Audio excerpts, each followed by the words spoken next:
বিসমিল্লাহির রহমানির রহিম।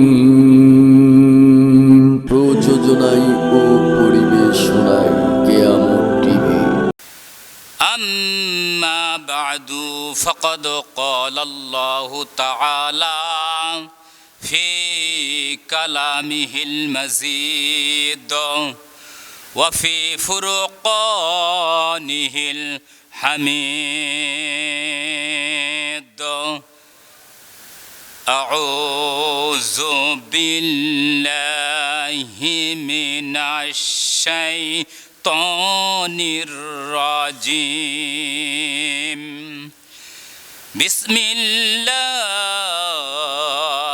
الرحمن الرحيم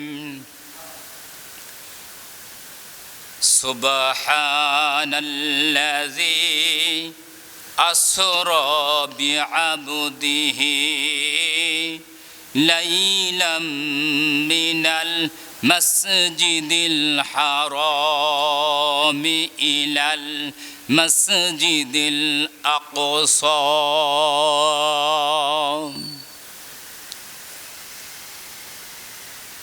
يا أيها الناس اعبدوا ربكم الذي خلقكم والذين من قبلكم لعلكم تتقون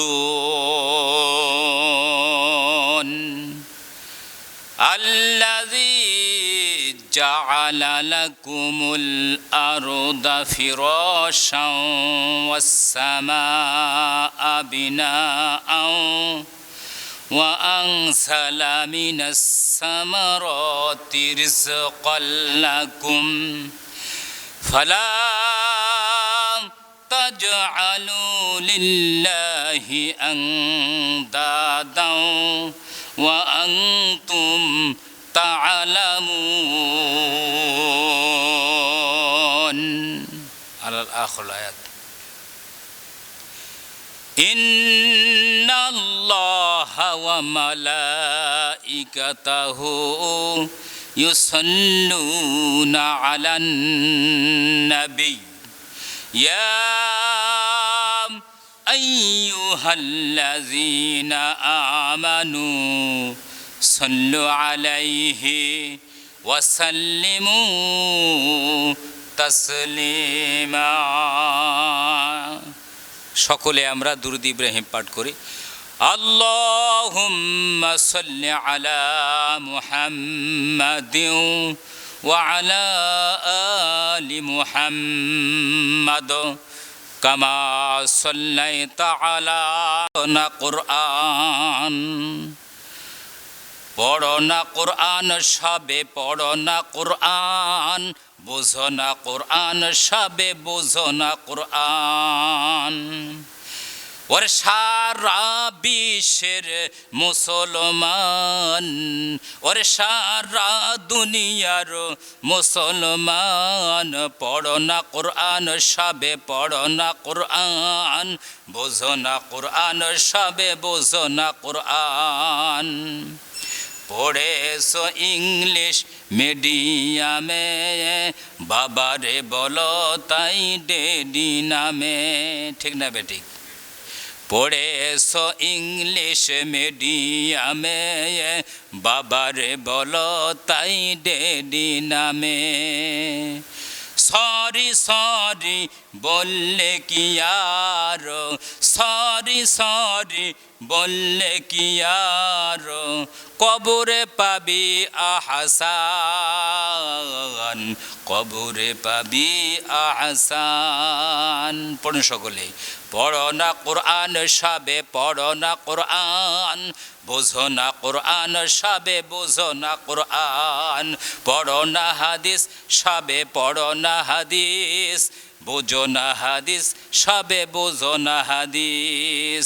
ওরে সারা দুনিয়ার মুসলমান, ওরে সারা বিশ্বের মুসলমান, পড়ো না কোরআন সবে পড়ো না কোরআন, বোঝো না কোরআন সবে বোঝো না কোরআন। নারে তাকবীর। আল কোরআনের আলো, আল হাদিসের আলো। সম্মানিত হাজরিন, আজকে আমরা এই পবিত্র বৃহস্পতিবারের দিনে বাগমারার জমিনে, বাগমারা যাত্রাগাছি ফাজেল মাদ্রাসার সংলগ্ন দক্ষিণ কামারবাড়ি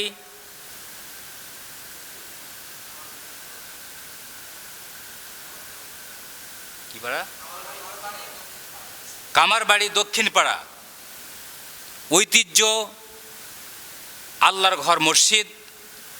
এই মসজিদে আমরা এই বাগমারা উত্তর এলাকার থেকে আসিয়া কাঁঠালবাড়ি যাত্রাগাছি এই উত্তর এলাকার থেকে এসে আল্লাহর ঘরে আমরা সকলে বসতে পেরে সেই রব্বুল আলামিনের শাহী দরবারে আমরা শুকরিয়া জ্ঞাপন করি।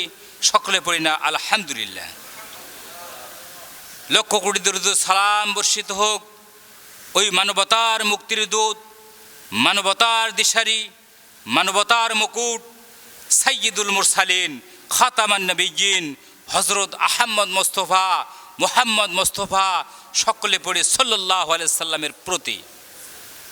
সম্মানিত হাজরিন, বিশেষ করে এই মাহফিলটা আজকে যে আয়োজন করা হয়েছে, এই চাঁদটা হচ্ছে মেরাজের চাঁদ। কিসের চাঁদ? মেরাজ।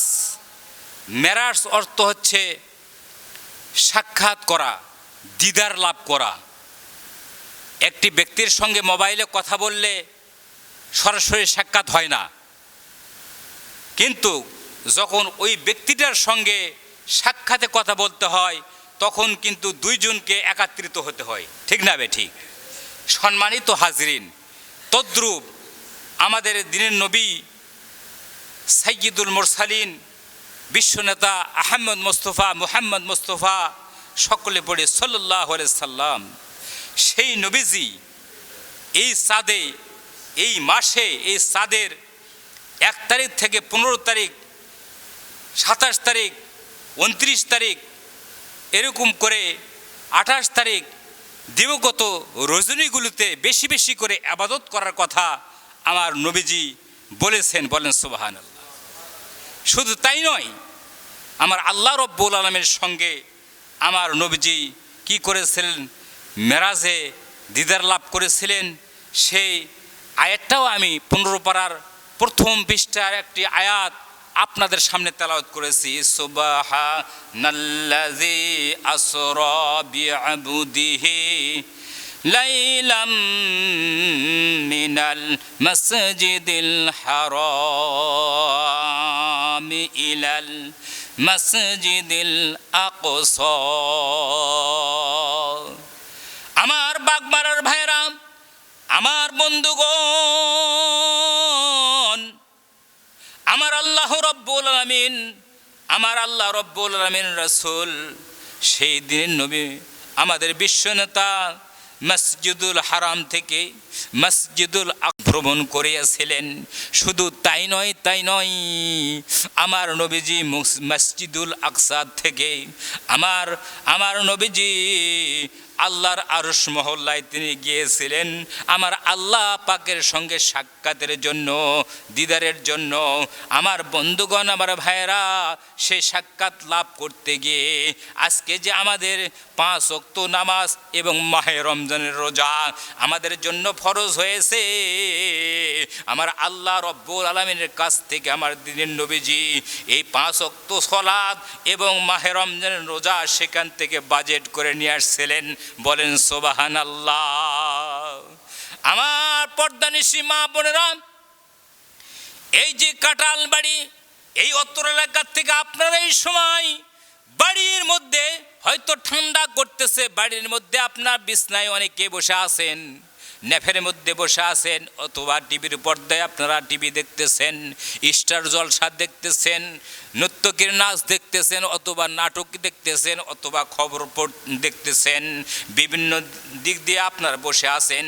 কিন্তু আমি ওই মাওলানা রফিকুল ইসলাম আজাদি ওই সুদূর পাহাড় থেকে, ভারতের কাছ থেকে আসলাম, আসে আপনাদের সামনে এই এশার জামাত আদায় করলাম, করার পরে একসঙ্গে নামাজ পড়ার পরে এই মাহফিলে উঠলাম।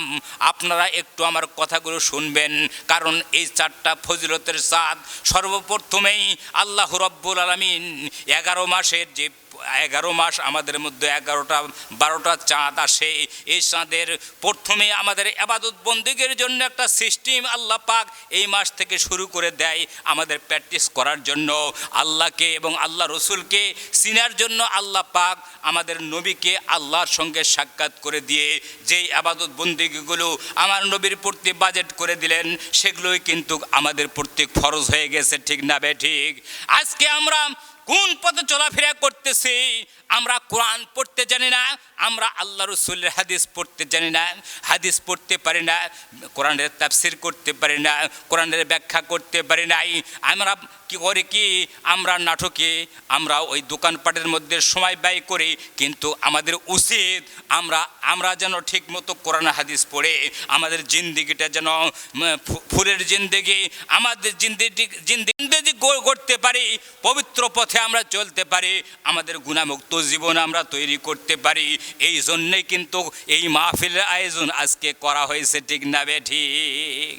ওই যে বাড়ির মধ্যে থেকে মা বোনেরা শুনতেছে, ওনারাও কিন্তু শুনতেছে, আজকে হুজুর বক্তা ওয়াজ করতেছে রফিকুল ইসলাম আজাদ, ঠিক না ঠিক? এখানে অসংখ্য ফেরেশতা আসছে, আপনারা আমি হয়তো দেখতে পারতেছি না, এখানে আল্লাহর তরফ থেকে অসংখ্য ফেরেশতা আসছে। সেই ফেরেশতারা কি করতেছে, এই যে আপনার কি ছাদ দেখতে পারতেছেন, এই ছাদের উপর থেকে রহমত বর্ষিত করতেছে। রহমত মানে কি? সকিনা নাজিল করতেছে, রহমত বর্ষিত করতেছে। সেই রহমতের মাঝে বসে বসে আমরা কিন্তু আজকে এই মেরাজের আলোচনা শুনতেছি, কোরআনের আলোচনা শুনতেছি, এই মাহফিলে বসে আছি, ঠিক না ঠিক? সম্মানিত হাজিরিন, এই জন্য আমি বলতে চাই যে যেরকম ভিডিও হচ্ছে, এরকম রহমতের ফেরেশতারা আসে আমাদেরকে ভিডিও করতেছে। আমি দাওয়াত দিচ্ছি, আপনাদেরকে দাওয়াত দিচ্ছি যে আপনার যে ঘরে আছেন, যেখানে আপনারা থাকতেছেন, টিভির পর্দার মধ্যে অথবা বাড়িতে বেহাই আসছে, বেহানের সাথে গল্প করে, নাউজুবিল্লাহ, ওই বেহানের সাথে গল্প না করে এই মুহূর্তে এই মাহফিলে ও বেহাই এখানে আসার জন্য আপনাকে অনুরোধ করা হচ্ছে। এবং আপনারা এদিক ওদিক ঘোরাফেরা করছেন, অথবা দোকানপাটের মধ্যে আপনারা ভিড় জমাচ্ছেন, চা নিয়ে ব্যস্ত আছেন, সেগুলোর থেকে ফিরে আজকে বরকতপূর্ণ মাহফিল, এই মাহফিলে যদি আমরা আসতে পারি এবং এই মেরাজের আলোচনা শুনতে পারি, বিভিন্ন বক্তা এখানে এসেছেন, হ্যাঁ, আমাদের বগুড়ার থেকে আমার বড় ভাই, হ্যাঁ, মাওলানা আরিফুল ইসলাম বাস্তববাদী, উনি আসছেন। আমি রফিকুল ইসলাম আজাদি সাপাহার থেকে আসলাম, আপনাদের এলাকার কৃতি সন্তান, যে বাহির দেশে বিভিন্ন জায়গা বিভিন্ন দৃষ্টিকে ওয়াজ করে, মাওলানা মুখলিসুর রহমান বিপ্লবী, রাজশাহী বাগমারা, উনিও এখানে বক্তব্য দিবেন ইনশাল্লাহ। আমি বলতে চাই যে আসলে আজকে আমরা কোন পথে চলছি, ভালো পথে আমরা থাকতে চাচ্ছি না, ভালো পথ আমরা চিনি না, আমরা অন্ধকারের পথেই আমরা পড়ে আসি। অন্ধকারের পথগুলোই আমাদেরকে ভালো লাগে, মজা লাগে, অন্ধকারের পথগুলোই আমাদের শান্তি লাগে। আমরা কিসের মুসলমান, ঠিক না ঠিক? আমরা কিসের মুসলমান? মুসলমানের ঘরে জন্মগ্রহণ করে মুসলমানিত্ব কাজ আমাদের মধ্যে নাই। এই যে সামনে কোরআন আছে, দেখেন এখানে মসজিদ ঘরে যদি আপনার ফজরের নামাজে, শুক্রবারের নামাজে দেখা যায় যে এখানে সব ভরে গেছে, কিন্তু 5 ওয়াক্ত নামাজে এক কাতারও হয় না, ঠিক না ঠিক? আমরা কিসের মুসলমান? আর আল্লাহ রাব্বুল আলামিন বলছেন, ওয়াবুদু, আমার ইবাদত করো, ওয়াসজুদু, আমার কাছে সিজদা জ্ঞাপন করো, ওয়ারকাউ মা'আর রাকিঈন, যারা 5 ওয়াক্ত সালাত সাধনা করে তার সঙ্গে কাঁধে কাঁধ মিলে তোমরা কি করো? রুকু এবং সিজদা করো। বলেন সুবহানাল্লাহ। সম্মানিত হাজরিন, বিভিন্ন দিক দিয়ে আপনাদের সামনে ইনশাআল্লাহ কথা তুলে ধরতে চাচ্ছি। ও আমার বাগমারা জমিনের মা বোনেরা, ও পর্দানিশী আমার মা বোনেরা, আমার যুবক ভাইরা রে, এই পৃথিবী থাকার জায়গা নয়, এই পৃথিবী ছেড়ে আমাদেরকে অন্ধকার কবরে যাইতে হবে। যেই কবরে কোনো আলো নাই রে ভাই, যেই কবরে কোনো বাতাস নাই, যেই কবরে আমাদেরকে কেউ আমাদেরকে রক্ষা করবে না, সাহায্য করবে না, ওই কবরের চিন্তা কি আমাদের একটু আসে না? ওই কবরে আমাদেরকে যাইতে হবে। কত মানুষ প্রতিদিন মৃত্যুবরণ করতেছে, মোবাইলে আমরা সংবাদ পাচ্ছি, অথবা আমরা এলাকার মধ্যে চাক্ষুষে যে জানাজা করতেছি, ঠিক না বে ঠিক? আমরা কত জানাজায় অ্যাটেন্ড হই, কত জানাজা আমরা কি করে সমাপ্ত করি, কোন দিন আমাদের জানাজা হয়ে যাবে আমরা নিজেও বলতে পারবো না। আমার আল্লাহ রব্বুল আলামিন বলছে, পৃথিবীতে বান্দা তোমাদেরকে আমি পাঠিয়ে দিয়েছি তামাশা করার জন্য নয়, তোমাদেরকে হাসি ইয়ার্কি করার জন্য নয়, তোমাদেরকে আমি পৃথিবীতে পাঠিয়ে দিয়েছি নির্দিষ্ট সময় নিয়ে তোমাদেরকে পাঠিয়ে দিয়েছি। ওই পৃথিবীতে যাইয়া তোমরা আমার গোলামি করবে, আমার দাসত্ব করবে, আমার ইত্তেবা করবে, আমার দোস্ত আহমদ মোস্তফা মোহাম্মদ মোস্তফা আমার দোস্তর ইতাআত করবে, অনুকরণ করবা। এ আমার বান্দারা, আমার কোরআন কারীম তোমরা পড়বা, চিনবা, কোরআনের তাফসীর বুঝবা, কোরআন মোতাবেক জীবনযাপন করে তোমরা কলবের মধ্যে কোরআনের আলো জ্বালাইয়া অন্ধকার থেকে তোমরা ইলান নূর, আলোর পথে তোমরা সন্ধান লাভ করবে। ইলান নূর মানে আলো, ইলা জুলুমাত মানে অন্ধকার। বলেন নাউজুবিল্লাহ। আমার শ্রদ্ধেয় ও বাগমারা, আমার উত্তর এলাকার আমার যুবক ভাইরা, আমি আপনাদের মাঝে একটা কথা বলতে চাই। আমি যেখানে যাই না কেন একটি কথা বলি, বুঝলে বুঝ, না বুঝলে তরমুজ, দাড়ি কাইটা রাখে মোষ। বাংলাদেশের যুবকেরা, মুরব্বীরা বুঝতে বুঝতে বুঝতে বুঝতে উল্টা বুঝে ফেলছে অনেকেই, ঠিক না ভাই ঠিক? কি করে ফেলছে? উল্টা বুঝছে। কি উল্টা বুঝছে কি জানেন? অনেক যুবক আছে, অনেক মুরব্বী আছে, আজকে দাড়ি রাখি আমরা, অনেক মুরব্বী দেখি মাহফিলে যায় কথা যখন বলি তখন অনেক মুরব্বীর দেখে মোষগুলো অনেক বুড়া হয়ে গেছে, মানে বড় হয়ে গেছে, দাড়ি খাটো। তো আমি ওই আবাদ পুকুরে এক জায়গা আছে আপনার আত্রায়ের এইদিকে, মানে রানীনগর থেকে দক্ষিণে যাইতে হয়, ওয়াজ করতে গেলাম। সেখানে বিশাল একটা মাহফিলে কথা বলছিলাম, দেখি যে গুটি কয়েক লোক আসে বসলো, মাথায় সাদা টুপি, পাকড়ি সাদা, জুব্বা সাদা, লঙ্গি সাদা, দাড়িও সাদা, দাড়িগুলো এখান থেকে মোষ হয়ে গেছে এখান থেকে। তা আমিও সেখানে মাহফিলে বললাম, আমি কিন্তু ওনাদেরকে টার্গেট করে বলি নাই, আমি এটা বুঝার জন্য বললাম যে বুঝলে বুঝ, না বুঝলে তরমুজ, দাড়ি কাইটা রাখে মোষ। যখন এই কথাটা বলছি তখনই কিন্তু মুরব্বীটা হাসতেছিল।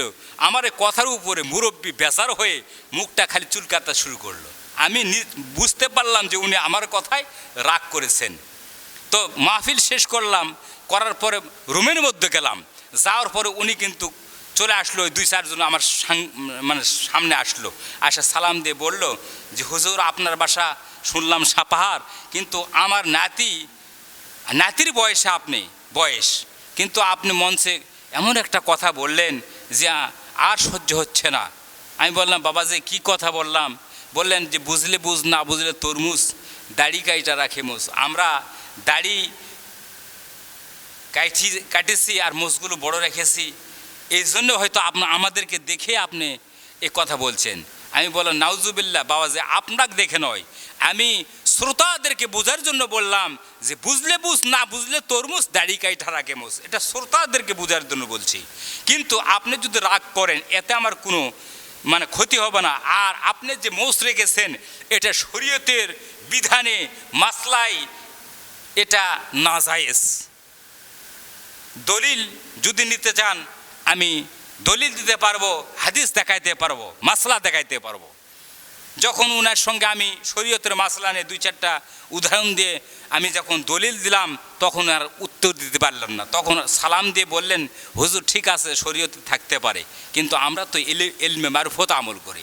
আমি বললাম ইলমে মারফত তো আমিও আমল করি, ইলমে মারফতের খলিফা আমি, ইলমে মারফতের পীর সাহেবের দরবারে যায় পাকড়ি পরা লোক আমি।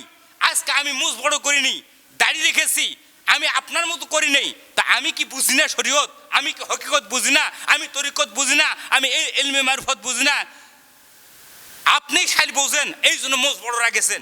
মানে মুরব্বী হয়ে গেছেন, মানে আপনাকে দেখে যেন সাধু বলে, আপনার কাছে যেন মানুষ ভক্তি করে, এই এই ব্যবসা ধরছেন। তখন আর উত্তর দিতে পারলাম না, ঠিক না ঠিক? এমনও আছে পীর সাহেবেরা, আছে কি না? আমি ওই সমস্ত পীর সাহেবদেরকে ঘৃণা করি, যেই পীর সাহেবের কোরআনের মতো চলে না, যেই পীর সাহেবেরা যেই পীর সাহেব দাবি করে সই হাদিসের মতো চলে না, ওদেরকে আমি ঘৃণা করি। আমি আপনাদের বাগমারার জমিনে অনেক জায়গায় ওয়াজ করে যাই, অনেক জায়গায় নাম বলতে পারবো, অসংখ্য নাম বলতে পারবো, ওইদিকে যাচ্ছি না।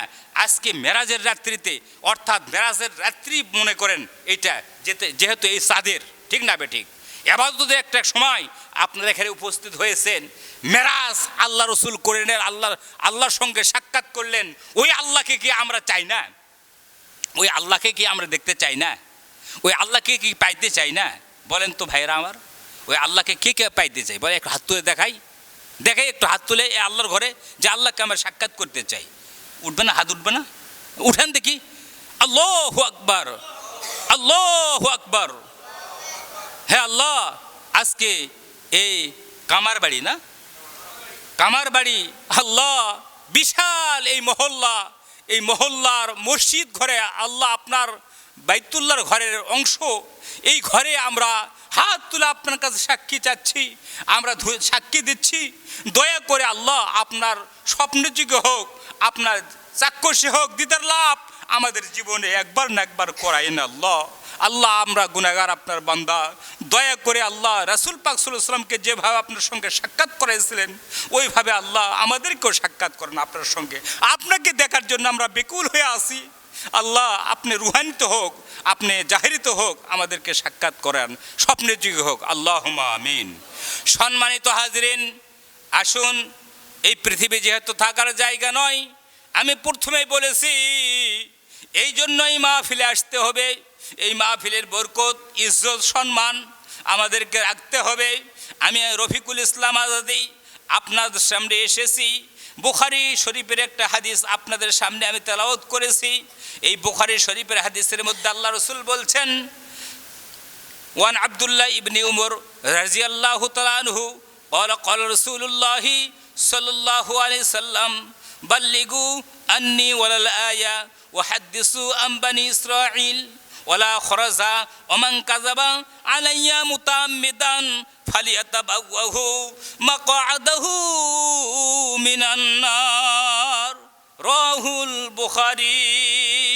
সম্মানিত হাজরিন, বাংলাদেশের আলেম উলামা, বিশ্বের আলেম উলামার উপরে দায়িত্ব হয়ে গেছে। আমার আল্লাহ রসুল দায়িত্ব দিয়ে বলছেন, হে ওলামায়ে কেরাম, তোমরা বিদ্যা অর্জন করে, ইলম সংগ্রহ করে বাড়িতে বসে বসে থেকো না, বাড়িতে তোমরা সময় ব্যয় করো না, তোমরা সরে পড়ো, সরে যাও দেশের মধ্যে, রাষ্ট্রের মধ্যে যাই তোমরা আমার হাদিস থেকে এবং আমার আল্লাহর কোরআন থেকে যা জানো সেগুলো তোমরা আমার বান্দাদের কাছে পৌঁছিয়ে দাও। বলেন সুবহানাল্লাহ। সম্মানিত হাজরিন, এই জন্য আল্লাহ রব্বুল আলামিন কোরআনে কারীমের সূরাতুল আল বাকরা, সূরাতুল আল বাকরার আমি আপনাদের মাঝে 21 নম্বর আয়াতটা তেলাওয়াত করেছি। ভাই ভিডিও হচ্ছে? 21 নম্বর আয়াত তেলাওয়াত করেছি। আমার আল্লাহ রব্বুল আলামিন ডাক দিয়ে বলছেন, ইয়া আইয়ুহান নাসু উবুদু রাব্বাকুমুল্লাযী খলাকাকুম ওয়াল্লাযীনা মিন ক্বাবলিকুম লাআল্লাকুম তাত্তাকুন। আল্লাহু আকবার। আমার আল্লাহ রব্বুল আলামিন আহকামুল হাকিমিন ডাক দিয়ে বলছেন সূরাতুল আল বাকারা। বাকারা শব্দের অর্থ গাবি। বাকারা শব্দের অর্থ হচ্ছে গাবি। যেই গাবি দিয়ে আমরা দুধ দহন করে আমাদের ভিটামিনযুক্ত খাদ্য, আল্লাহর নিয়ামত আমরা পান করে থাকি, যে দুধ দহন করে আমরা দুধ খায়া আমাদের শরীর প্রতিফুল্ল করে ভালো করি, রোগী সুস্থ হয়ে যায়, সেই গাবির নামে একটা সূরা আল্লাহ পাক দান করলেন, সেই সূরাতুল আল বাকারা। এই বাকারা সূরা বাকারাটা অনেক বড় একটি সূরা। এই সূরার 21 নম্বর আয়াতের মধ্যে আমার আল্লাহ পাক ডাক দিয়ে বললেন, ইয়া আইয়ুহান নাসু উবুদু রাব্বাকুমুল্লাযী খলাকাকুম। আল্লাহ পাক ডাক দিয়ে বলছেন, হে বিশ্বের আমার মানবেরা, তোমরা শুনে রাখো, তোমাদের পূর্বপুরুষেরা যেইভাবে আমার ইবাদত করেছে ওইভাবে তোমরা ইবাদত করো। যেইভাবে ইবাদত করলে নাকি তোমরা পরেশগারিতা অর্জন করতে পারবে, মুত্তাকি হতে পারবে এবং তোমরা ঈমানদার হতে পারবে, ওইভাবে তোমরা ইবাদত বندگی করো। বলেন সুবহানাল্লাহ।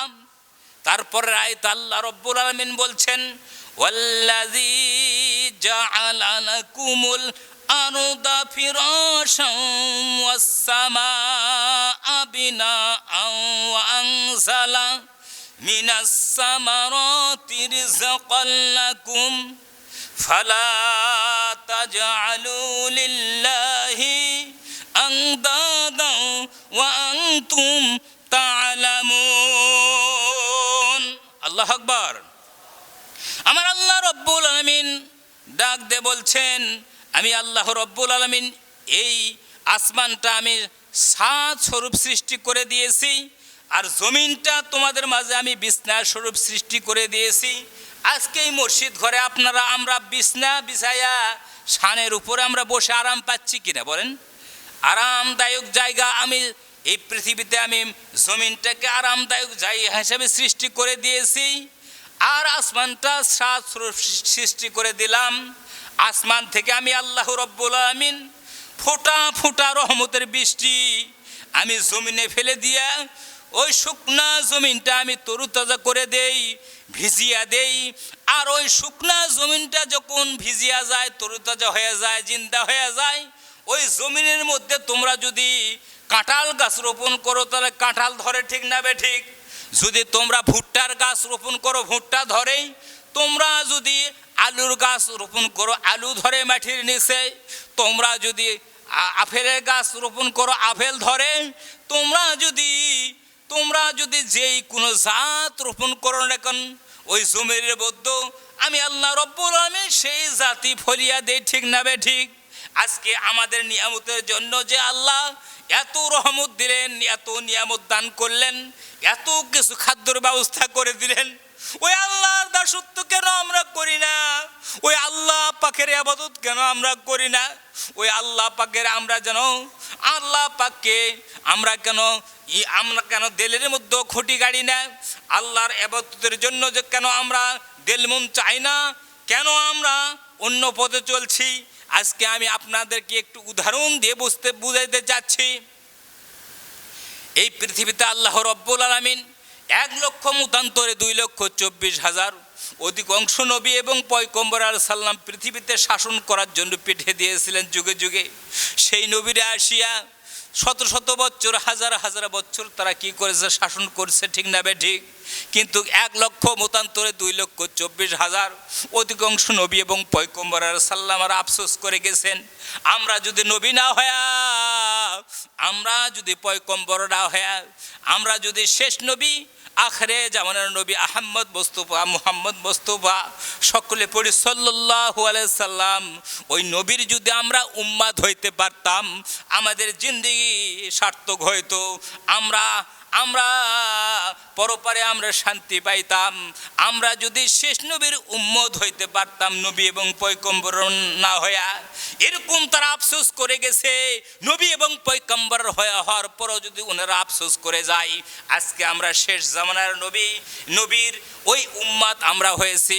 যে নবীর উম্মাত হয়েছি, এই নবী যখন আখেরের জামানার নবী হাসর ময়দানে আমাদের জন্য সুপারিশ করার জন্য ওই সোনার মদিনায় ইয়া উম্মতি ইয়া হাবিলি বলে কাঁদছে, কাঁদতেই আছে, কাঁদতেই থাকবে।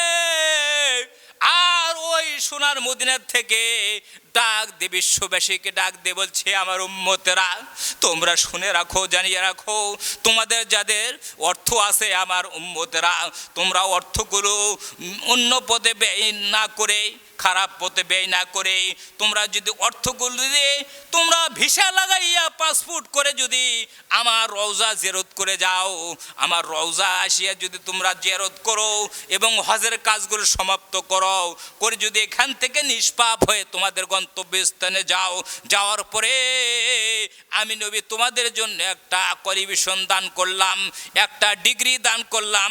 সেই কোয়ালিফিকেশন এবং ডিগ্রিটা হচ্ছে তোমরা আলহাজ হয়ে গেলে। বলেন সুবহানাল্লাহ। যারা হজ করে এদেরকে আলহাজ বলা হয় না?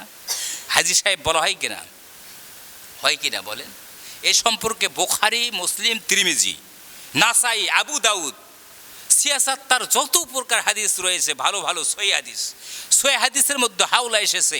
আমি তার মধ্য থেকে বুখারী শরীফের আমি ফাজিল ক্লাসে মানে ডিগ্রি ক্লাসে আমি পড়েছিলাম। হাদিসে প্রথম পৃষ্ঠায় আছে যে বুনিয়াল ইসলামু আলা খামস, শাহাদাতু আল্লাহ ইলাহা ইল্লাল্লাহ, বলেন সুবহানাল্লাহ, ওয়া আন্না মুহাম্মাদুর রাসূলুল্লাহি ওয়া আকিমুস সালাহ ওয়া ইতায়ে যাকাহ ওয়াল হাজ্জি ওয়া সাওমু রমাদান, রাওয়াহুল বুখারী ওয়াল মুসলিম, মুত্তাফাকুন আলাইহি। বলেন সুবহানাল্লাহ। আমার বন্ধুগণ, আমার ভাইরা, আল্লাহ রসুল বুখারী, মুসলিম, তিরমিজি বিভিন্ন হাদিসের মধ্যে হাওলা দিয়েছেন। এখানে বলেছেন যে বুনিয়াল ইসলাম ওয়ালা খামসিন, খামসিন শব্দের অর্থ পাঁচটি বস্তু। কয়টি বস্তু? পাঁচটি জিনিস। এদিকে তাকান, এদিকে তাকান। খামসিন শব্দের অর্থ পাঁচটি বস্তু। কয়টি বস্তু? ইসলাম পাঁচটি বস্তুর উপর স্তম্ভ হয়ে আছে, দাঁড়িয়ে আছে। ইসলাম পাঁচটি বস্তু, খুঁটি, এই যে খুঁটি, এই যে পিলার দেওয়া হয়েছে না, এরকম পাঁচটা পিলারের উপর স্তম্ভ হয়ে ইসলাম দাঁড়িয়ে আছে। বলেন সুবহানাল্লাহ। বুনিয়াল ইসলামু আলা খামস, শাহাদাতু আল্লাহ ইলাহা ইল্লাল্লাহ, বলেন সুবহানাল্লাহ। আল্লাহ রসুল বলেছেন, হে আমার উম্মতেরা, শুনে রাখো, জানিয়ে রাখো, আমি বুখারী, মুসলিম, তিরমিজি বিভিন্ন হাদিসের মধ্যে হাওলা দিয়েছি, সহিহ হাদিসের মধ্যে তোমরা একটু পড়ে পড়ে বোঝো। একমাত্র আমার আল্লাহ রব্বুল আলামিন ছাড়া দ্বিতীয় কোনো এলাহি, দ্বিতীয় কোনো প্রভু, দ্বিতীয় কোনো আবাদতকারী, দ্বিতীয় কোনো আবাদত কবুলকারী এই পৃথিবীতে নেই এবং আসবে না। ওই আল্লাহর প্রতি তোমরা একাত্মবাদ হিসাবে আল্লাহকে আল্লাহ বলে স্বীকার করে নিতে হবে। বলেন সুবহানাল্লাহ। তাহলে আল্লাহ পাককে একাত্মবাদ হিসাবে আমাদেরকে স্বীকার করে নিতে হবে, আল্লাহর প্রতি ঈমান আনতে হবে। আল্লাহ রসুল 2 নম্বরে বলেছেন, ওয়া আন্না মুহাম্মাদুর রাসূলুল্লাহি, সকলে পড়ি সাল্লাল্লাহু আলাইহি সাল্লাম। আমার নবীজি বলছেন 2 নম্বরে, আমার আল্লাহ রব্বুল আলামিনের প্রতি 1 নম্বরে তোমরা বিশ্বাস স্থাপন করবা, হে আমার উম্মতরা। আর 2 নম্বরে, আমি তোমাদের বিশ্বনেতা উম্মতের খান্ডারি, আমি ওই সোনার মদিনায় ইয়াম্মতি হাবিলি বলে কাঁদছি, কাঁদতেই থাকবো। আমার উম্মতরা তোমাদের সুপারিশ করার জন্য ওই হাসর ময়দান পর্যন্ত আমি কাঁদতে থাকবো। আমার রওজা তোমরা জিয়ারত করবে, আর জিয়ারত করলে তোমরা কি হবে? আলহাজ হয়ে যাইবে। শুধু তাই নয়, আমি 2 নম্বরে আমার তোমরা আতাত করবা, আমার তোমরা অনুকরণ করবা, আমার সুন্নতের পায়রবি করবা। শুধু তাই নয়, তাই নয়, আমি নবী আমার প্রতি তোমরা ঈমান গ্রহণ করবা। বলেন সুবহানাল্লাহ। 3 নম্বরে, ওয়াকিমুস সালাহ, তোমরা নামাজ কায়েম করবে। আমার এই বাগমারার জমিনের আমার যুবক ভাইয়েরা, আমার পর্দানিশী মা বোনেরা, নামাজ আমরা পড়ি। নামাজ কিন্তু আমরা বাড়িতে পড়ি, মসজিদে পড়ি। আমরা একা একা নামাজ পড়ার জন্য বাড়ির থেকে উজু করে চলে আসি, অথবা আসিয়া মসজিদ ঘরে উজু করে আমরা জামাত ধরি। ঠিক না ঠিক? শ্রদ্ধেয় আমার ভাইয়েরা, আমার বাপ জানেরা, কিন্তু যখন আমি একাই নামাজ পড়ি, এটা আরবি গ্রামের মধ্যে আমি দেখেছি, আমরা শুধু একাই একাই নামাজ পড়ি। এটা হচ্ছে আমরা 1 বছর আমল করি। আর যখন আমরা নিজে নামাজ পড়ব, আমার এই জবান দেওয়া দিনের কাজ চলবে, আমার জবান দেওয়া পরশিকে নামাজের কথা বলা হবে, আমার জবান দিয়ে একটা কোরআনের শিক্ষা করতেছে একজন, তাকে সহযোগিতা করা হবে। একজন মাহফিল লাগাচ্ছে, ওই মাহফিলে কিছু অংশগ্রহণ দান করা হবে। এমনকি ইসলামের যা কিছু কাজ আছে আমার জবান দিয়ে যখন দাওয়াতের কাজ শুরু হয়ে যাবে, আমি নিজেই নামাজ পড়তেছি, কিন্তু এটা আমরা 1 বছরের মধ্যে থাকবে না। ওই ব্যক্তিরা তখন বহু বছরের মধ্যে ঢুকিয়া গেল, ওই ব্যক্তির দ্বারা জমিনে নামাজ প্রতিষ্ঠিত হয়ে গেল। ওই জমিনে নামাজ প্রতিষ্ঠিত হওয়ার অর্থ হচ্ছে নামাজ তার কায়েম হয়ে গেল। বলেন সুবহানাল্লাহ। তার জন্য, আমার জন্য, আপনার জন্য নামাজটা কায়েম হয়ে গেল, প্রতিষ্ঠিত হয়ে গেল, কায়েম হয়ে গেল জমিনে। ওই ব্যক্তিটা ইমানদারের খাতায় নাম চলে গেল। বলেন সুবহানাল্লাহ। এই জন্য ইসলাম দাঁড়ে দাঁড়ে কাঁদছে, ইসলামটাকে আঁকড়ে ধরতে হবে, ঠিক না বেঠিক? আজকে আমরা ইসলাম ইসলাম করছি, অথচ ইসলামের কাজ হলে আমরা ওই ন্যাপের মধ্যেই বসে থাকি, ঠিক না বেঠিক? পার্শ্বে জালসা হয়, যাত্রার কাছে এত বড় মাদ্রাসা, ফাজেল মাদ্রাসা, ডিগ্রি মাদ্রাসা, এখানে যদি জালসা হয়, যত বড় বক্তা আসুক, দেখেন ঠান্ডার দিন হলে আমরা বাড়ির থেকে বের হতে চাই না, ঠিক না বেঠিক? আমরা বলি মুসলমান, আমরা বলি ইসলাম, আমরা বলি কোরআন আমাদের, আমরা বলি আমার রসুল আমাদের, আমরা বলি ইসলাম আমাদের, দাবি করি, কিন্তু ইসলামের কাজের জন্য আমরা অগ্রসর হই না। আমাদের পকেট থেকে 100, 200, 500, 1000, 5000, 10,000 টাকাও বের হয় না, ঠিক না বেঠিক? আমি আপনাদের মাঝে বুঝাইতে চাচ্ছি যে বিভিন্ন দিক দিয়ে আজকে আলোচনা হচ্ছে। এই রাতটা হচ্ছে একটি রজনী, পবিত্র রজনী, যেহেতু এটা মেরাজের চাঁদ চলছে। এই চাঁদে, এই রাত্রিতে আজকে পবিত্র বৃহস্পতিবার দিন, অর্থাৎ শুক্রবারের এই যে সামনেই এই রাত কোনা শেষ হলে শুক্রবার দিন হবে, ঠিক না বেঠিক? শুক্রবার নামাজের দিন, পবিত্র নামাজের দিন। এই জন্য আজকে বৃহস্পতিবারের দিনে পবিত্র এই দোয়া কবুল হবে। আজকে যে মাহফিলটা আপনারা আয়োজন করেছেন, আমরা দূর থেকে এসেছি মুসাফির হালতে, আজকের দোয়াটা কবুল হবে ইনশাআল্লাহ, 100% কবুল হবে। এই জন্য আপনারা মনোযোগ সহকারে কথাগুলো শ্রবণ করবেন, এবং এই মাইকের আওয়াজ যেখান থেকে যাচ্ছে, যদ্দূর থেকে, আজকে আমি তাদেরকে দাওয়াত দিচ্ছি, আপনারা এখনই চলে আসুন। আমি আপনাদেরকে বলতে চাই, পৃথিবী থাকার জায়গা নয়। এই জন্য আমি আপনাদেরকে বিভিন্ন জায়গায় বলে থাকি যে পড়ো না কোরআন, শুধু পড়ো না কোরআন, পড়ো না হাদিস, শুধু পড়ো না হাদিস। আজকে বাংলাদেশের যুবকেরা, বাংলাদেশের মানুষেরা, বিশ্বের মানুষেরা কোরআন থেকে অনেক দূরে রয়েছে। এই কোরআন থেকে দূরে থাকার কারণে আজকে এত বালা মুসিবত হচ্ছে, ঠিক না বেঠিক? হচ্ছে কিনা বলেন? অসুখ যাচ্ছে না, অসুখ বিসুখ আমাদের কাছ থেকে নড়তে চায় না রে ভাই, ঠিক না বেঠিক? কি হয়ে গেল? আমি যখন ছুটে ছিলাম দেখতাম বাজার মোড়ে কোনো ঔষধের দোকান তেমন পাওয়া যাইতো না। ঔষধ খুঁজে খুঁজে অনেক দূর থেকে, বাজার থেকে আনা লাগতো। 10 কিলো, 5 কিলো, 10 কিলো দূর থেকে বাজার। ওই বাজারে বড় একটা দোকান আছে, ওই দোকান থেকে সবাই ঔষধ নেয়। কিন্তু মোড়ে মাড়ে রাস্তাঘাটে কোনো চেম্বার ছিল না, এত ডাক্তার ছিল না। ছিল নাকি বলেন ভাই? ছিল নাকি? আজ থেকে 10 বছর বা 15 বছর আগের কথা বলছি, বেশি না। অথচ দেখেন যত দিন চলে যাচ্ছে, আসতেছে সামনে ঘনিয়ে, অত চেম্বার বাড়তেছে, অত ডাক্তার বাড়তেছে, অত পদ্ধতি বাড়তেছে, অত রুগীও বেশি হচ্ছে, অত অসুখও বেশি হচ্ছে, অত লোক বিমার অসুখে মারা যাচ্ছে, ঠিক না বেঠিক? এটা আল্লাহর মহামারী। আল্লাহর কি মহামারী? এই যে এই তো কিছুদিন আগে করোনা ভাইরাস গেল না, ভাইরাস, এই ভাইরাসটা আল্লাহর মহামারী। আর এই ভাইরাসকে তাড়ার জন্যে আমাদের যে প্রতিষ্ঠিত সরকার ছিলেন, নাম বলতে যাচ্ছি না, উনি ভাইরাসের সাথে নাকি যুদ্ধ করার ঘোষণা করেছিল। বলেন নাউজুবিল্লাহ, মোকাবেলা, ঠিক না বেঠিক? এ বাকবারের জমিনের ভাইরা, কোরআন ভিরুরা, আমি বলতে চাই, ভাইরাসের সঙ্গে কে সরকার পাবে?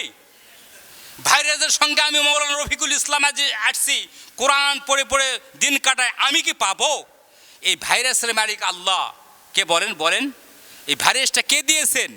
আল্লাহ দিয়েছিলেন। করোনা ভাইরাস, মুকারি পরে ঘুরতে হইতো, মুকারি পরে কারো নাকের সাথে কারো নাক মেলা যাবে না। ভাইরাসের টিকা 4টা থেকে 5টা পর্যন্ত আমাকে দেয়া লেগেছে। আমি আপনাদের মাঝে বলতে যাচ্ছি, টিকা দিতেই হবে, বাধ্যতামূলক, ঠিক না বেঠিক? সরকার আইন, টিকা দিতেই হবে। রাষ্ট্রে বাস করলে রাষ্ট্রের মানে মানাও কি ফরজে আইন, কোরআনেও আছে, কিন্তু রাষ্ট্রের কথা মানাও কি ফরজে আইন বলা হয়েছে, ওয়াজিব। এই জন্য আমি আপনাদের মাঝে বলি, এই ডাক্তার যত বেশি হয়েছে, অত রোগীর সংখ্যা বেশি হয়েছে, অত বিপদও ঘটতেছে বেশি, ঠিক না বেঠিক? আগে সিজার ছিল না, ঠিক না বেঠিক? আগে কি সিজার ছিল? পেট কাটে বাচ্চা নিতে হতো? বলেন, আজ থেকে 20 বছর আগের কথা বলেন। মা বোনেরা ঘরের মধ্যে থাকতো, যখন ব্যথা উঠতো 10 মাস 10 দিন পরেই ব্যথাটা উঠতো, দাইমাকে ডাক দিয়ে বলছে, আমরা তেমন জানি না মা, তুমি একটু ঘরের মধ্যে ঢোকো, আমার বৌমার কি হচ্ছে দেখো। কোনো ডাক্তার নাই। আল্লাহ রব্বুল আলামিন রহমতের আল্লাহ, আল্লাহ যখন সময় হয়ে যায় বাচ্চা আল্লাহ পাক দান করে দেন, জমিনে ফেলিয়ে দেন। ঠিক না ঠিক? রোগী সুস্থ। আজকে দেখেন, ওই আপনি 20,000 30,000 টাকা খরচ করে সিজার করতেছেন, হয়তো রোগীও মারা যাচ্ছে, রক্ত ব্লাড ভাঙিয়ে মারা যাচ্ছে, সিজার ভালো হচ্ছে না, রোগী শেষ। আপনার 50,000 টাকা, 1 লাখ টাকা, 2 লাখ টাকা শেষ, রোগীও শেষ, বাচ্চাও শেষ। ঠিক না ঠিক? যত পদ্ধতি আসতেছে অত বিপদ ঘটতেছে। ঠিক না ঠিক? উন্নত পদ্ধতি, উন্নত বিপদ। ঠিক না ঠিক? আজকে আমি আপনাদের মাঝে বুঝাইতে চাচ্ছি যে, এই জন্য বুঝাইতে চাচ্ছি যে আজকের যে মাহফিলটা, এর মর্যাদাটা কি। মানে এই কথাগুলো বলার অর্থ হচ্ছে যে আজকের যে মাহফিলটা, আমরা রসুল রসুল বলি, আমাদের দিনের নবী, আমাদের বিশ্ব মুকুট, আমার নবী কে এবং নবীটা কে, আল্লাহর কে ছিলেন, আল্লাহ তাকে কেমন নবী হিসাবে দেখতেন, কেমন 1 লক্ষ মতান্তরে 2,24,000 অধিকাংশ নবী এবং পয়গম্বর আলাইহিস সালাম এই পৃথিবীতে শাসন করে গেছেন, তারা যদি দুঃখে দুঃখে কাঁদে কাঁদে বলে যেতে পারে যে আমরা নবী এবং পয়গম্বর না হইয়া আমরা যদি শেষ জামানার আখেরে জামানার নবী আহমদ মুস্তফা, মোহাম্মদ মুস্তফা, ওই নবীর যদি আমরা উম্মত হইতে পারতাম, আমাদের জিন্দেগিটা সার্থক হয়ে যেত। ঠিক না ঠিক? তাহলে তিনারা নবী পয়গম্বর হওয়ার পরেও যদি ওনারা আফসোস করে যান, আজকে সেই নবীর উম্মত হয়ে আমরা আমাদের দিলটা কি একটু শান্তি পায় না? আমাদের দিলে কি একটু মহব্বত খুঁটি কাটে আমরা বসাইতে পারি না যে আমাদের নবীটা কে? দুরুদ ইব্রাহিম আমি খুতবার শুরুতে পাঠ করেছি। দুরুদ ইব্রাহিমটা একটা তাজ মুকুট। এই দুরুদ ইব্রাহিম জাতি একটা দুরুদ। এই দুরুদ ইব্রাহিমটা নিয়ে এসেছিলেন হযরত। আমার বন্ধুগণ, আমরা দুরুদ বুঝি না, আমরা অনেকে ওসিলার দুরুদ পড়ি, বিভিন্ন বানানো দুরুদ আমরা পড়ি, বানানো যেই দুরুদের কোনো কি দলিল নাই। অথচ দুরুদ ইব্রাহিম, এই দুরুদ ইব্রাহিম এমন একটি ফজিলতের দুরুদ, এই দুরুদেই আমাদেরকে রক্ষা করেন, এই দুরুদে আমাদের বরকত বাড়ান, এই দুরুদে আমাদের ইবাদত কবুল করান। ঠিক না ঠিক? আমার বন্ধুগণ, আমার ভাইয়েরা, ওই দিকে আমি যাচ্ছি না। আমি বলতে চাচ্ছি, কোরআন আমাদেরকে জানতে হবে, কোরআন বুঝতে হবে, কোরআনের তাফসির আমাদেরকে পড়তে হবে, বুঝতে হবে। আর কোরআন যদি আমরা জানি, এই জমিন থেকে যদি আমরা অন্ধকার কবরে যাই, তাহলে আল্লাহ রব্বুল আলামিন আমাদেরকে বিনা হিসেবে জান্নাত দান করবে। এই জন্য সর্বপ্রথমে আমি আপনাদের মাঝে একটা ছন্দ পাঠ করেছি, পড়ো না কোরআন শুধু পড়ো না কোরআন, বোঝো না কোরআন শুধু বোঝো না কোরআন। ঠিক না বেটি? সারা বিশ্বের মুসলমানদেরকে আমার রসুল ডাক দিয়ে বলছেন, আমি বুখারী শরীফের মধ্যে ঘোষণা করে দিলাম, খয়রুকুম মান তাআল্লামাল কুরআনা ওয়া আল্লামা। হে আমার বিশ্বের উম্মতেরা রে, বুখারী, মুসলিম, তিরমিজি শরীফের মধ্যে ঘোষণা করলাম, তোমাদের মধ্যে ওই ব্যক্তি উত্তম, ওই বান্দা ওই বান্দি উত্তম, যে বান্দা বান্দি আমার প্রতি যে কোরআন অবতীর্ণ হয়েছিল, ওই কোরআন যারা তেলাওয়াত আমল করে, কোরআন যারা শিক্ষা করে, কোরআনের যারা তাফসির বোঝে, কোরআন মোতাবেক যারা জীবন যাপন করে এবং অন্যদেরকে কোরআন শিক্ষার ব্যবস্থা করে দেয়, কোরআন শিক্ষা করে, কোরআন শিক্ষা দেয়, তোমাদের রাষ্ট্রের মধ্যে, তোমাদের মহল্লার মধ্যে, তোমাদের থানার মধ্যে, তোমাদের জেলার মধ্যে, এমনকি বিশ্বের মধ্যে ওই ব্যক্তি, ওই বান্দা ওই বান্দি হচ্ছে শ্রেষ্ঠ ব্যক্তি। বলেন সুবহানাল্লাহ। আমি রসুল বুখারী, মুসলিম, তিরমিজি, নাসাই বিভিন্ন হাদিসের মধ্যে আমি হাওলা দিয়েছি, অবশ্যই তোমাদের জন্য কোরআন শিক্ষা করা, কোরআনের মোতাবেক জীবনযাপন করা ফরজ আইন। যদি তোমরা কোরআন না জানো, তাহলে তোমাদের দিলটা হলো একটা উজার ঘর, মরা কাঠ। যেরকম একটা গাছ যদি দাঁড়িয়ে থাকে, ওই গাছটা যখন কি হয়, মৃত্যুবরণ করে সাল সিল্কে উঠে যে শুকিয়ে যায়, ওই গাছের কোনো দাম নাই, রস নাই, কোনো দাম নাই। তদ্রূপ এই জমিনে তোমাদের মধ্যে তোমরা যদি কোরআন হাদিস না জানো, ওই মরা কাঠের মতো, মরা গাছের মতো তোমরা শুধু দাঁড়িয়ে আসো। যখন তোমাদের ভিঙ্গার ধরবে, পোকায় খাইয়ে নেবে, একটু বাতাস আসলে তোমরা পড়ে যাবে, আউলে চলে যাবে। তদ্রূপ পড়ে যায় জাহান্নামের মধ্যে যখন পড়বে, ওই মরা কাঠটা ধাউ ধাউ করে আগুনের মধ্যে যেরকম জ্বলে, ওইরকম তোমরা যখন তোমাদের মধ্যে কোরআন নাই, হাদিস নাই, তোমরা শিক্ষা করো নাই, যখন তোমরা মৃত্যুবরণ করবে, মৃত্যুর পরে তোমাদেরকে যখন ধরা হবে, তুমি কোরআন জানো কি, হাদিস জেনেছো কি, তুমি কি আল্লাহ রসুলের উম্মত হয়ে এই জমিনে বাস করেছো, রসুলকে চিনে এসেছো, এ বান্দা তুমি কি আমি আল্লাহ, আমাকে তোমরা চিনেছো?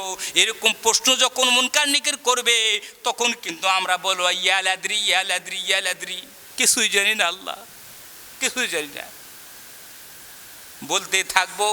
তখন আল্লাহ রব্বুল আমিন ওই ফেরেশতাদেরকে বলবে, ফেরেশতা ওর করুণা শুনে কোনো লাভ নাই, তাকে জাহান্নামের মধ্যে নিক্ষেপ করো, তার বডিটা যেন কিয়ামতের আগ পর্যন্ত ধাউ ধাউ করে জ্বলতে থাকে। বলেন নাউজুবিল্লাহ। সম্মানিত হাজরিন, ও বাগবাড়াবাসী, ও কাঁঠাল বাড়ি, কামার বাড়ি, আমার যুবক ভাইরা রে, ও পর্দা নিশি আমার মা বোনেরা রে, শুনে রাখো, আমি আপনাদের মাঝে বলতে চাচ্ছি, কোরআন বুঝে কোরআন মোতাবেক জীবনযাপন করে যখন মরা দিলটা জিন্দা করে যখন কবরে যাইব, তখন এই দিলের মধ্যে যখন কোরআন আয়াত থাকবে, তাফসীর থাকবে, ব্যাখ্যা থাকবে, তখন দিলটা সবসময় জাগ্রত থাকবে। যখন জাগ্রত থাকবে, মুনকার নেকির আসে যখন বলবে মান রব্বুকা মান রব্বুকা, তখন আমরা বলবো রব্বি আল্লাহু, জোরে বলেন সুবহানাল্লাহ। ওমান দিনুকা ওমান দিনুকা যখন বলবে, তখন আমরা বলবো ইন্না দিনা ইনদাল্লাহুল ইসলাম, আমাদের দিন হচ্ছে ইসলাম। ওমান নাবিয়ুকা ওমান নাবিয়ুকা ওমান নাবিয়ুকা মান হাজার রাজুলু, হাদিসের মধ্যে দেখেছি ওমান নাবিয়ুকা বলার সঙ্গে সঙ্গে তখন ওই মুনকার নেকির বলবে কি, যখন আমাদেরকে কবরে উঠায় বসাবে, বসার পরে জিন্দা করে বলবে ওমান নাবিয়ুকা মান হাজার রাজুলু, আমাদের দিন নবী আহমদ মুস্তাফা মুহাম্মদ মুস্তাফা, সকলে পড়ি সাল্লাল্লাহু আলাইহি সাল্লাম, ওই নবীজির সিয়ারা মোবারক তুলে ধরা হবে আয়নার মতো। তখন ওই আমাদেরকে প্রশ্ন করবে ওমান নাবিয়ুকা মান হাজার রাজুল, ওই ব্যক্তিকে যখন আমরা দিনের নবীকে চিনতে পারবো। দিনের নবীকে কেমনভাবে চিনবো? দেখেন, দিনের নবীকে চিনতে পারবো ওইভাবে, আজকে যে মেরাজের উপলক্ষে মাহফিল করা হচ্ছে, এই মাহফিলে আল্লাহ রসুলের মেরাজের সম্পর্কে আলোচনা করা হচ্ছে, আল্লাহর সঙ্গে সাক্ষাৎ কথা বলা হচ্ছে, এবং জিকির আজকারের কথা বলা হচ্ছে, কোরআনের আয়াত পড়া হচ্ছে, কোরআন থেকে আলোচনা করা হচ্ছে, হাদিস থেকে আলোচনা করা হচ্ছে। এরকমভাবে যখন আমরা এই কাজগুলোতে লাগে থাকবো, আমাদের জিন্দেগিটা অতিবাহিত করতে থাকবো, তখন কিন্তু কবরের মধ্যে আমরা আমার রসুলকে যখন দেখে দিবে শাহাদত আঙ্গুল দিয়া, সঙ্গে সঙ্গে আমরা বলবো আমাদের দিনের নবী আহমদ মুস্তাফা মুহাম্মদ মুস্তাফা, উনি হলেন আমাদের বিশ্ব নেতা। বলেন সুবহানাল্লাহ। আমার ভাইরা রে, যখন এইরকম প্রশ্ন উত্তর বের হয়ে যাবে আমাদের জবান থেকে, আসসামাওয়া, ওই ফেরেশতা আল্লাহর দরবারে চলে যাবে, যাই বলবে আল্লাহ গো, ও আল্লাহ, ওই মাইয়াতে আমি 3টি প্রশ্ন করেছি, 3টি প্রশ্নের উত্তর ঠাস ঠাস করে আমাকে দিয়ে দিয়েছে। আল্লাহ রব্বুল আলামিন ডাক দিয়ে বলবে, ও ফেরেশতারে মুনকার নেকি আর দেরি করো না, ফিল আরদ জমিনের মধ্যে প্রয়াণ করো, যাও, যায় জান্নাতুল ফিরদাউস থেকে একটা সিদ্ধি করে দাও, একটা সুড়ঙ্গ করে দাও, রাস্তা করে দাও। ওই জান্নাতুল ফিরদাউসের সুগন্ধ বাসনা, সুগন্ধ খুশবু বাতাস ওই জান্নাতুল ফিরদৌস থেকে যেন কবরে তার চলে যায়, এবং সে ঘ্রাণ যেন সেখান থেকে পাইতে থাকে। বলেন সুবহানাল্লাহ। শ্রদ্ধেয় আমার বাগবাড়াবাসী, আমার ভাইরা রে, এই জন্য আজকে আমাদের কাছে কোরআন আছে, অবশ্যই কোরআন জানবো, হাদিস জানবো। আজকে এই জমিনে আমরা চলাফেরা করতেছি, অথচ আমরা মরা কাঠ হয়ে যেন আমরা না যাই, আমরা যেন এই জমিন থেকে জিন্দা হয়ে আমাদের জিন্দিগিটা আমলে জিন্দিগি করতে পারি। আজকে মেরাজের সম্পর্কে ওয়াজ করতে চাচ্ছিলাম। আমার চাচাজান মৌলানা মুখলিসুর রহমান বিপ্লবী সাহেব উনি মোবাইলে বলল মেরাজের সব বক্তায় আমরা আলোচনা করব না, আমরা বিভিন্ন দিক দিয়ে আমরা একটু আলোচনা করতে চাই। হয়তো উনি আজকে মেরাজের আলোচনা করবে বিধায় আমাকে বলছে, ঠিক না বে ঠিক? আলোচনা শুনতে পারবেন ইনশাল্লাহ। আমি বিভিন্ন দিক দিয়ে সাবজেক্ট দিয়ে আপনাদেরকে কথা বলতে চালাম। মেরাজের কিছু টাচ দিলাম। মেরাজ অর্থ দিদার লাভ করা, দিদার মানে সাক্ষাৎ লাভ করা। সাক্ষাৎকার সঙ্গে আমার আল্লাহ রব্বুল আলামিন, আল্লাহ রব্বুল আলামিন আরশ মহল্লায় আছেন বসে, ওই আল্লাহর কাছে আমার নবীজি সাক্ষাৎ করেছিলেন। বলেন সুবহানাল্লাহ। সাক্ষাৎ শুধু নয়, কথা বলেছেন। কথা বলে সেখান থেকে 5 ওয়াক্ত সালাত এবং মাহে রমজানের রোজা, এই ইবাদত বন্দিগুলো আমাদের জন্য ফরজে আইন করে নিয়ে আসছেন। বলেন সুবহানাল্লাহ। আপনাদের মাঝে বুঝতে চাচ্ছি কত বাজল। আমি আজকে আপনাদের মাঝে বুঝতে চাচ্ছি, এত হাঁকাপাকা করছেন কেন?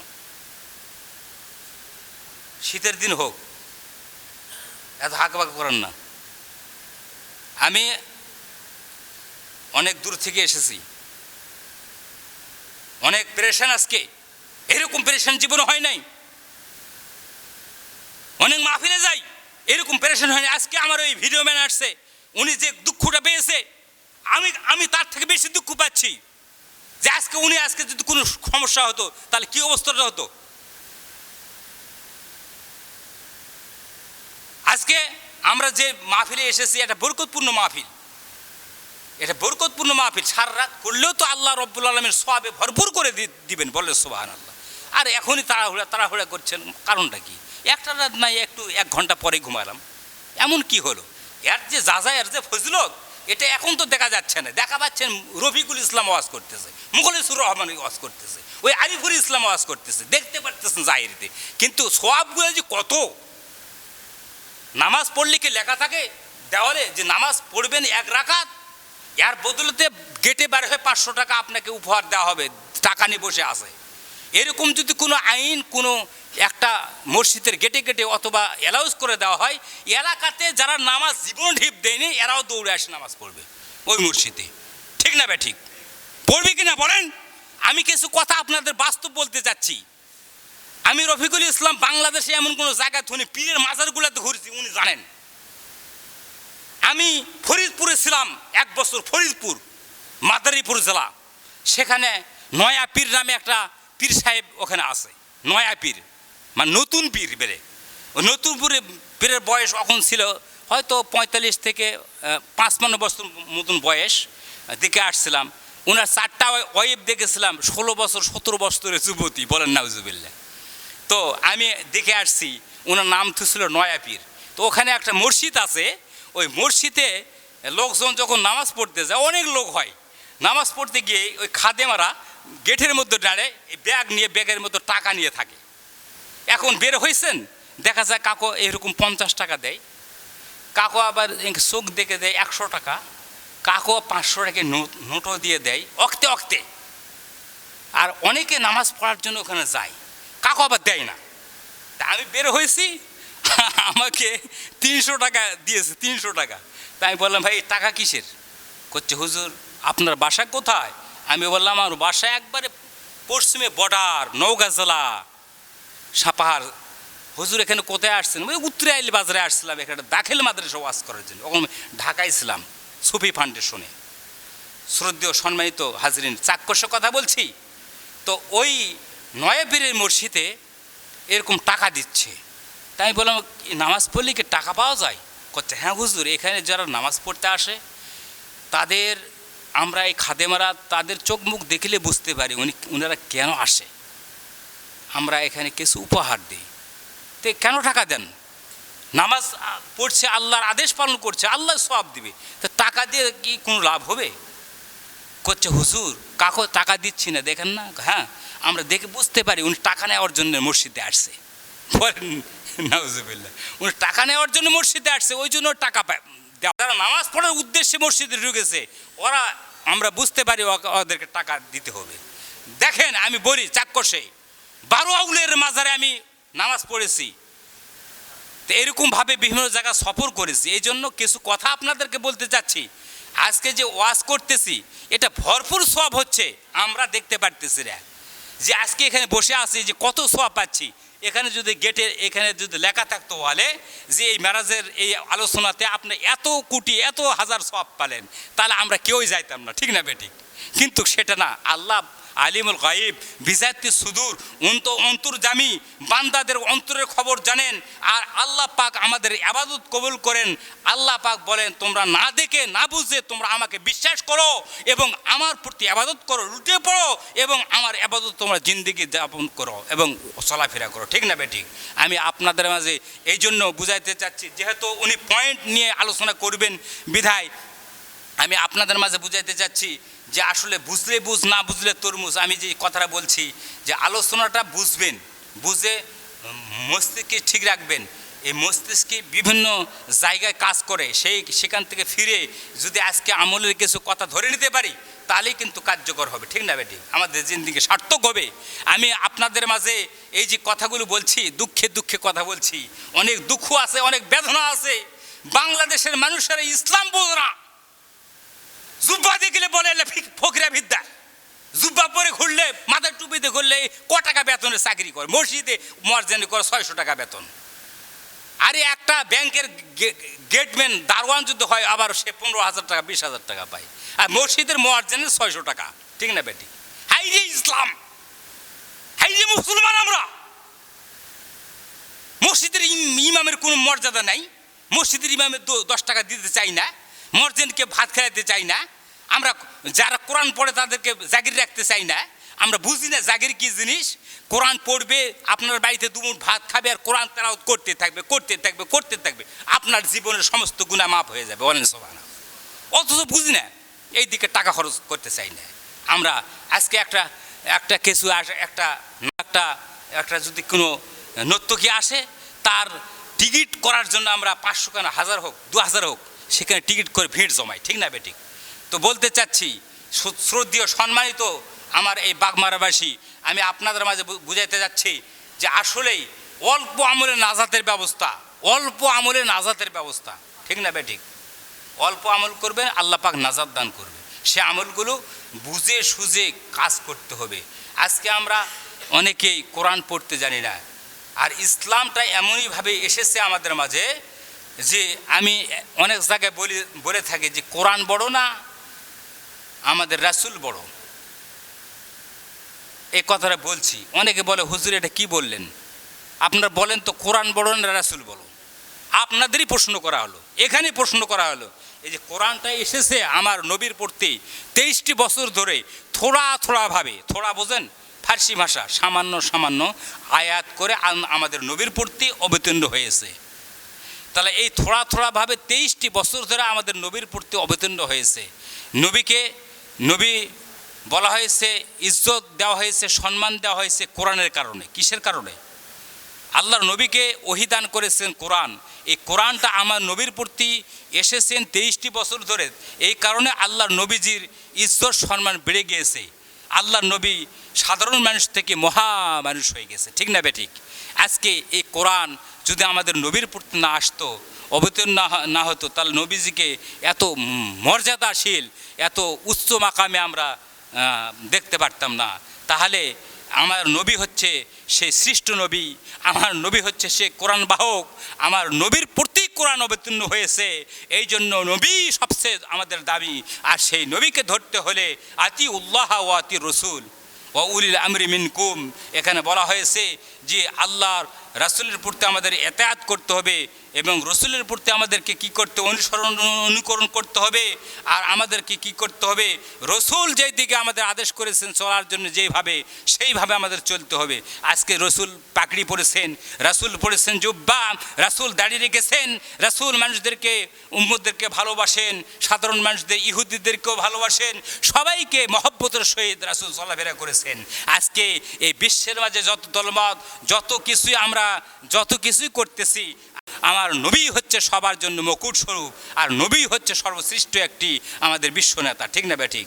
ওই নবীকে আমাদেরকে ভালোবাসতে হবে কিনা? ভালোবাসতে হবে। তার নবীকে যদি ভালোবাসতে হয় তার নবীর এতাআত করতে হবে, নবীর সুন্নতের পায়রবি করতে হবে। আজকে নবীর জন্যই এই মাহফিল, এই নবীর চিনার জন্য, নবীকে ভালোবাসার জন্য। নবী আল্লাহর সঙ্গে সাক্ষাৎ করেছিলেন, ভালোবেসে আল্লাহর সঙ্গে কথা বেরোছিলেন। আল্লাহ পাক দয়া করে ময়া করে মহব্বতের সহিত নবীর প্রতি যে 5 ওয়াক্ত সালাত দিয়েছিলেন, মাহে রমজান রোজা দিয়েছিলেন, এবং এই যে কোরআন আল্লাহ রব্বুল আলামিন নবীর প্রতি অবতীর্ণ করেছেন, এটার অনেক মর্যাদা রয়েছে। এই জন্য আমি আপনাদের মাঝে বুঝাতে চাচ্ছি যে আজকে আমরা সেই দিকে অগ্রসর হব যেই দিকে আমার নবী অগ্রসর হয়েছেন, আমাদের বিশ্বনেতা যেই দিকে আমরাও সেই দিকে, ঠিক না বেঠিক? সম্মানিত হাজরিন, আমি আর কথা বাড়তে চাচ্ছি না। 11টা বা 11:30টার মধ্যে ওয়াজ শেষ হয়ে যাবে। এই জন্য আপনারা ভালো থাকুন, সুস্থ থাকুন, সুন্দর থাকুন। আপনাদের